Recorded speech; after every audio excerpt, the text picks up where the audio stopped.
Sauron, he sought to craft power, not of the flesh, but over flesh. I killed Sauron. Hai, dengan saya Dev.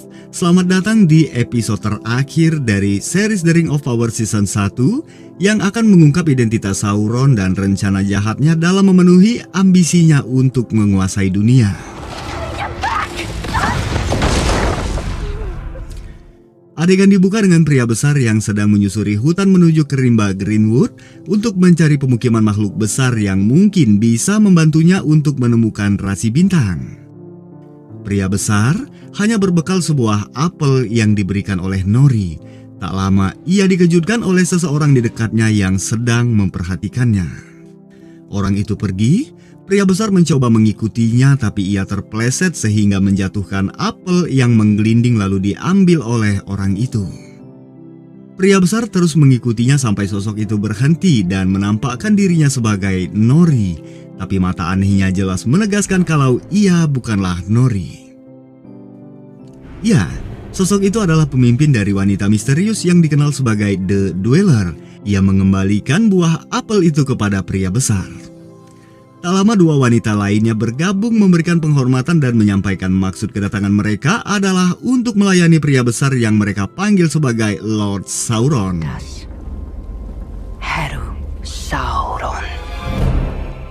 Adegan ini sesaat mungkin memuaskan hati karena telah terungkapnya misteri identitas Sauron. Tapi semua belum selesai karena pria besar pun tampak seperti kebingungan dan hanya bisa terdiam. Di tempat lain, Galadriel bersama Halbrand yang lemah telah berada tak jauh dari Eregion, kota pandai besi elf. Sedangkan Elrond setelah diusir dari tambang kurcaci datang kepada Celebrimbor melaporkan kegagalannya. Untuk itu Celebrimbor mencari kemungkinan jika saja potongan kecil batu mithril ini dapat dikembangkan menjadi sesuatu yang besar, seperti halnya matahari yang bermula dari hanya sebesar telapak tangan. Tapi Elrond tak begitu yakin. Ia berpendapat untuk melaporkan kegagalan ini kepada Raja Gil-galad agar para peri dapat bersiap untuk meninggalkan daratan ini selamanya. Tak lama terdengar suara kuda. Elrond kembali untuk menyambut Galadriel, lalu pasukan membawa Halbrand masuk ke dalam istana untuk mendapatkan perawatan. Elrond meminta maaf karena tidak mempercayai Galadriel. Ia telah salah dan sangat menyesal karena telah membuat Galadriel naik ke kapal dan mengirimnya ke Valinor. Galadriel menceritakan sedikit kisah perjalanannya keluar dari kapal dan bertemu dengan Halbrand sang raja dari negeri selatan. Sementara itu, Halbrand yang telah siuman mencari Galadriel sampai ia bertemu Celebrimbor di ruang kerjanya. Halbrand cukup terkagum mendapati Celebrimbor berada di hadapannya karena selama ini Halbrand hanya mendengar kisah hebat tentang karya-karya yang telah dibuat oleh Celebrimbor. Kemudian perhatiannya teralihkan oleh beberapa batu perhiasan di atas meja kerja Celebrimbor yang menurut Celebrimbor itu adalah kerajinan Feanor yang berhasil menangkap esensi Valinor. Lalu Halbrand tertarik pada batu mithril yang cukup membuatnya penasaran. Hanya sedikit ungkapan, Celebrimbor mengatakan kalau batu itu belum cukup untuk mereka tanpa menjelaskan kegunaan batu dan betapa pentingnya mithril itu bagi bangsa mereka. Couldn't the right alloy also amplify those qualities? Halbrand menyarankan agar mereka mengembangkan batu itu untuk membuatnya lebih banyak. Celebrimbor tak cukup yakin karena pengembangan mungkin akan mengurangi kualitas unik mithril itu. Tapi Halbrand meyakini kalau campuran yang tepat akan bisa memperkuatnya. Seperti yang biasa kaumnya lakukan untuk membuat pedang dengan menambahkan nikel ke besi agar pisau lebih ringan dengan kekuatan yang lebih besar. Begitupun dengan batu ini, tentu ada campuran lain untuk memperkuat kualitas biji. Sebuah saran masuk akal yang bisa diterima oleh Celebrimbor. Be our duty to forge for him a tomb. Sedangkan di Númenor, di menara tempat pengasingan raja, Pharazôn berada di samping raja yang terbaring lemah dan semakin sekarat. Ia memberikan instruksi untuk menyiapkan pemakaman bagi raja. Númenor akan berduka dengan mengibarkan bendera hitam, juga memerintahkan beberapa anak magang agar secara bergantian melukis raja untuk mengabadikan wajahnya di dalam sejarah kerajaan Númenor. Saat pada giliran Eärien, ia mendengar raja merintih lalu berinisiatif untuk mengusap wajahnya. I know what you have been doing in the dark of night when you thought all eyes were asleep. Tapi tiba-tiba raja terbangun dan menduga kalau Erin adalah Miril, lalu mengatakan kalau raja mengetahui apa yang dilakukannya di malam hari saat ia mengira semua mata sedang tertidur. Erin kaget, ia menjelaskan kalau dirinya bukanlah ratu, tapi raja menyangkalnya dengan mengatakan kalau ini hanyalah masalah waktu sebelum ia menjadi seorang ratu. Untuk itu raja mengingatkan jika cara lama kaum mereka tidak segera dipulihkan, maka kerajaan Pulau Numenor akan segera jatuh. Erin yang panik sejenak keluar untuk memanggil pelayan. Saat kembali, raja telah bangkit dari tempat tidur. Ia membukakan sebuah pintu, lalu memerintahkan Erin agar naik ke atas untuk mencari sesuatu. Erin pun mengikuti perintah raja. Ia masuk ke dalam ruangan dan mendapati bola Palantir di dalamnya. Sementara itu Celebrimbor bersama Elrond dan Galadriel menghadap raja dengan sepotong biji mithril. Celebrimbor mengungkapkan rencana menjalankan teorinya untuk memperkuat mithril ini, lalu menempatkannya dalam sebuah cincin, membiarkan cahaya melengkung berputar dalam jalur yang tak terputus, sehingga dapat membangun kekuatan tak terbatas yang cukup untuk menyelamatkan seluruh kehidupan. Untuk itu mereka meminta waktu mengumpulkan pandai besi elf demi menguji teori Celebrimbor. Gil-galad pun menginginkan solusi, tapi teori ini akan membuang waktu mereka jika mereka mengalami kegagalan. Ia tak cukup yakin karena waktu mereka semakin singkat kecuali jika Celebrimbor dapat menyelesaikannya lebih cepat. Celebrimbor meyakinkan Raja Tinggi Gil-galad kalau ia akan menemukan solusi dengan saran dari Raja dari Negeri Selatan, yang menempatkan mereka di ambang membuat jenis kekuatan baru, bukan dari daging tapi di atas daging, bukan berupa kekuatan tetapi semangat. Lagi-lagi Gil-galad tak cukup percaya karena menganggap Halbrand hanyalah orang rendahan. Untuk itu, Raja memerintahkan agar membubarkan kota dan Celebrimbor bersama Elrond dan Galadriel harus segera kembali ke Lindon. To disband the city and return to Lindon immediately. Elrond kembali mencoba memohon kepada Raja untuk meminta waktu baginya selama 3 bulan. Meskipun Raja menganggap itu adalah harapan palsu, tapi sekecil apapun harapan, mereka akan memiliki cara untuk menemukan solusi seperti yang selalu dikatakan oleh Raja. Mendengar hal itu, Raja Tinggi Gil-galad pun terdiam. Sehingga kemudian Celebrimbor pun memulai proyeknya dengan dibantu oleh Halbrand. Galadriel seperti memiliki kecurigaan terhadap Halbrand yang terlihat sangat mahir dalam menempa besi, sehingga ia pun mengutus seorang pelayan untuk mencari garis keturunan kerajaan di negeri selatan. Bagaimanapun caranya, meskipun harus menjelajahi kota Komba untuk mendapatkan informasi itu. Setelahnya Galadriel bertemu dengan Halbrand yang menyampaikan rasa terima kasih atas jasa Galadriel menyelamatkan dan membangkitkan semangatnya yang hilang untuk kembali berjuang. Ketiga pelayan meyakinkan pria besar yang masih tampak kebingungan kalau semakin besar kekuatannya yang terbangun, maka semakin melemah halangan yang ditempatkan di dalam pikirannya oleh mereka yang menjatuhkannya pada pertempuran sebelumnya. Kedatangan mereka adalah untuk menyambut Sauron dan membawanya ke negeri mereka, sebuah negeri dengan pola bintang yang disebut Topi Pertapa. Sebuah pola yang terlihat hanya di satu tempat yang jauh di timur, di mana bintang-bintangnya aneh di sebuah negeri yang disebut sebagai negeri Rhûn. Where the stars are strange, the lands of Rhûn. Negeri tempat di mana Sauron akan dikenal untuk dirinya yang sebenarnya. Mereka meyakinkan kalau Sauron jatuh dari bintang-bintang, tapi ia lebih besar dari mereka karena api akan mematuhi kehendaknya. Ia jatuh di bawah debu, tapi debu takut kepadanya karena debu gemetar saat Sauron murka. Di negeri itu, Sauron akan belajar memerintah angin dan air, panas dan dingin, juga setiap makhluk yang berjalan atau merayap akan menjadi budaknya. Karena pria besar adalah Lord Sauron. For you, our Lord Sauron.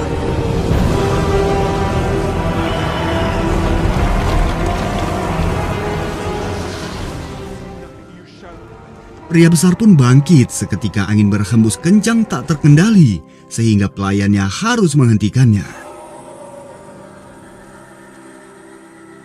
Mereka pun akan mengikatnya sampai pria besar cukup mampu mengendalikan kekuatannya. Di belakang mereka, Sadok dan rombongannya menyaksikan semua itu. Ia pun beranggapan kalau menyelamatkan pria besar itu adalah ide yang buruk. Dari kejauhan mereka hanya melihat ada dua pelayan Sauron yang sedang mengikatnya, sedangkan Dweller tak diketahui keberadaannya. Saat kedua pelayannya pergi, Nori bersama Sadok segera datang untuk melepaskan ikatannya. Sementara itu, di semak-semak Marigold menemukan tubuh pria besar tengah tergeletak di tanah dalam keadaan terikat. Sesaat setelah ikatan terlepas, sosok itu terbangun lalu hendak menyerang Nori, tapi Sadok menghalanginya. Nori berniat pergi, tapi dua lainnya muncul dari belakang melemparkan pisau yang menancap di dada Sadok. Tak lama, sosok pria besar itu berubah menjadi Dweller. Saat akan menyerang Nori, tiba-tiba angin berhembus kencang. Pria besar keluar dari balik semak. Ia datang untuk menyelamatkan Nori. Pria besar mengeluarkan kekuatan yang menjatuhkan dua wanita, tapi tidak untuk Dweller. Ia menghadapi pria besar dan terlibat pertarungan sampai pria besar pun terlempar. Sementara itu salah satunya pergi untuk menghentikan pelarian Nori. Tapi tiba-tiba Sadok yang masih hidup keluar dari balik dedaunan menancapkan pisau di kaki yang menghentikannya. Dari atas Poppy melempari Dweller sehingga ia mengambil api lalu meniupkannya yang membuat api membakar hutan.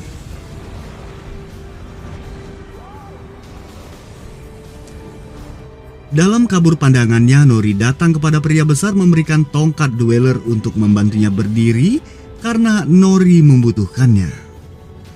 Setelah ketiga pelayan memberitahu jati dirinya sebagai Sauron, pria besar meminta Nori untuk pergi menjauhinya karena ia tak ingin menyakiti Nori. Tapi entah mengapa, Nori sangat mempercayai pria besar bukanlah Sauron. Ia mengatakan kalau pria besar bisa memilih dengan apa yang akan dilakukannya. Nori meyakini jika pria besar adalah orang baik dan kedatangannya adalah untuk membantu. Di sisi lain, Marigold, Sadok, dan Poppy semakin terpojok oleh Dweller yang semakin mendekat.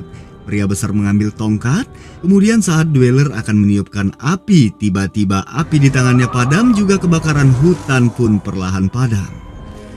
Pria besar bangkit dengan tongkat menghadapi mereka. Sepatah kalimat, pria besar mengatakan kalau mereka datang dari bayangan dan akan kembali kepada bayangan. Pria besar menegaskan kalau ia adalah orang baik. Seketika ketiga wanita itu menyadari kalau mereka telah salah menduga jika pria besar itu adalah Sauron. Mereka menyebutnya sebagai Istar. I'm good. Pria besar mengangkat tongkatnya. Saat itu juga ketiganya merasakan kekuatan yang sangat besar menghancurkan wujud ketiga wanita menjadi bayangan yang perlahan hilang meninggalkan dunia. Setelahnya mereka menjenguk Sadok yang lemah dan berjanji akan mencari cara untuk membawa Sadok kembali ke kaum Harfoot.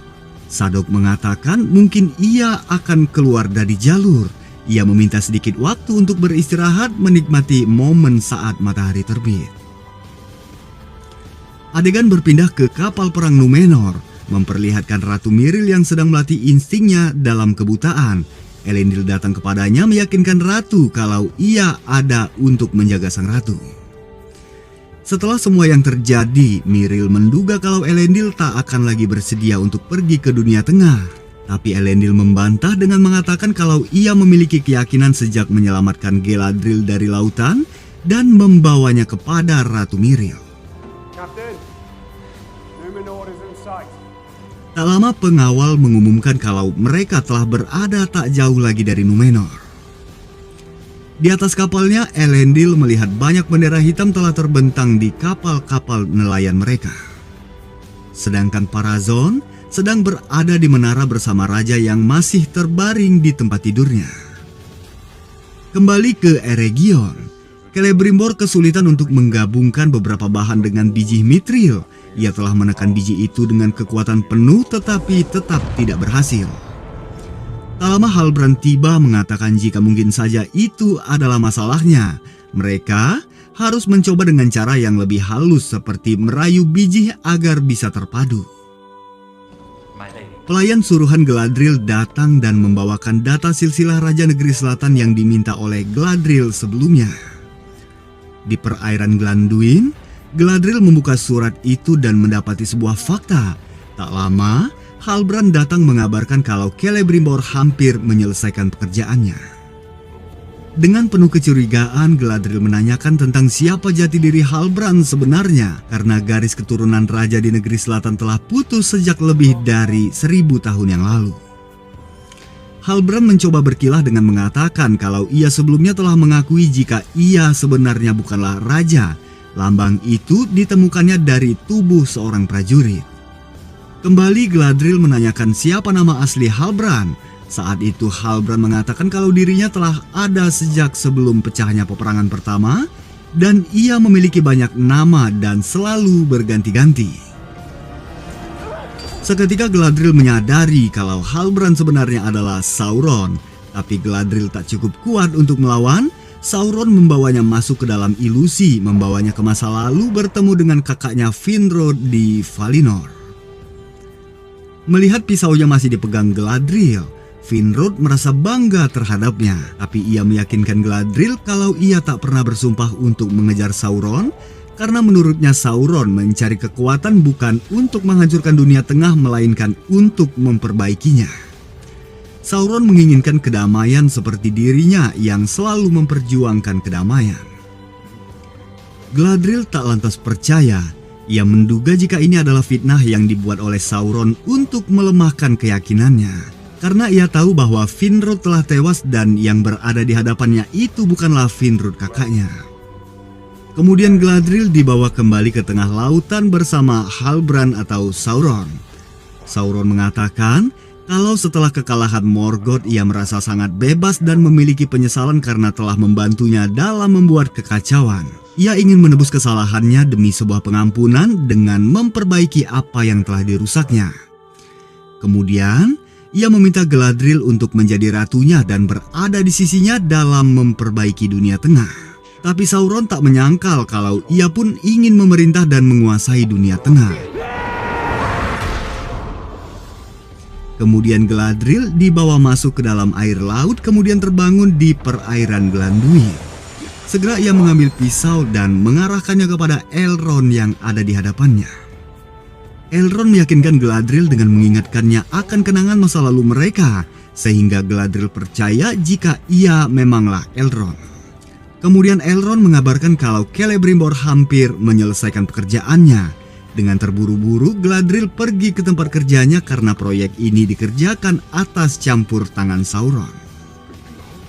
Di sana Galadriel mengatakan kalau Halbrand telah pergi dan tak mungkin kembali. Jika saja ia kembali, maka mereka tak akan lagi berhubungan dengannya, lalu mengatakan kalau semua kepercayaannya terhadap Halbrand adalah sebuah kesalahan.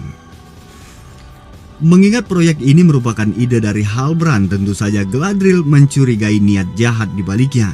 Untuk itu, ia meminta Celebrimbor untuk membuat 3 permata, yang mana satu akan selalu jahat dan yang 2 akan memecahnya. Galadriel menginginkan kekuatan yang mereka tempa hari ini hanya untuk para elf tanpa tersentuh oleh tangan lain. Celebrimbor akan menentukan kemurniannya. Biji yang lebih rendah dalam campurannya sangat penting. Ia membutuhkan emas dan perak dengan kualitas terbaik yang berasal dari Valinor. Sehingga Galadriel pun mengorbankan pedangnya untuk pekerjaan ini karena mereka percaya kalau ciptaan sejati membutuhkan pengorbanan. Sedangkan Nori dan rombongannya telah bergabung kembali bersama kaumnya. Di bawah pohon, Nori sedang bersama pria besar. Pria besar mulai mengingat lebih banyak, tapi untuk mengetahui sisanya ia harus melakukan perjalanan panjang pergi ke negeri Run. Nori kembali menanyakan tentang Istar, nama pria besar yang sebelumnya diucapkan oleh ketiga pelayan Sauron. Pria besar mengatakan Istar dalam bahasa berarti bijaksana atau bisa jadi juga penyihir. Nori cukup bersedih karena mereka akan segera berpisah. Ia pun menginginkan sebuah petualangan, tapi tentu ibunya tak akan memberikan izin. Sedangkan di bawah, Malva memimpin kaum Harfoot untuk melanjutkan perjalanan menggantikan Sadok sebagai penunjuk jalan. Tapi Malva belum cukup berpengalaman karena ia terbalik dalam membaca peta. Kaum Harfoot pun bersiap melanjutkan perjalanan. Tak lama Nori pun bergabung. Secara mengejutkan, Largo memberikan tas perbekalan Nori, kemudian Marigold mengatakan kalau pria besar membutuhkannya. Nori memiliki tempat di luar sana seperti yang selama ini diimpikannya. Nori pun berpamitan kepada kaumnya. Poppy tentulah sangat bersedih. Sahabatnya itu mengingatkan Nori agar membawa lentera sebagai penerangan jalan lalu mengucapkan salam perpisahan. Begitu juga kedua orang tuanya yang menambah perbekalan Nori dengan siput dan selimut. Selebihnya, Nori akan pergi dengan perbekalan ilmu yang diajarkan oleh kedua orang tuanya untuk menemukan sejauh mana sungai mengalir dan di mana burung pipit belajar bernyanyi. Sebelum pergi, Poppy kembali mendatangi Nori, memintanya berjanji untuk kembali suatu saat nanti dan mengungkapkan perasaannya kalau Nori adalah sahabat terbaiknya di seluruh penjuru negeri. Pada akhirnya Nori pun pergi bersama pria besar mengambil arah berlawanan dengan kaumnya.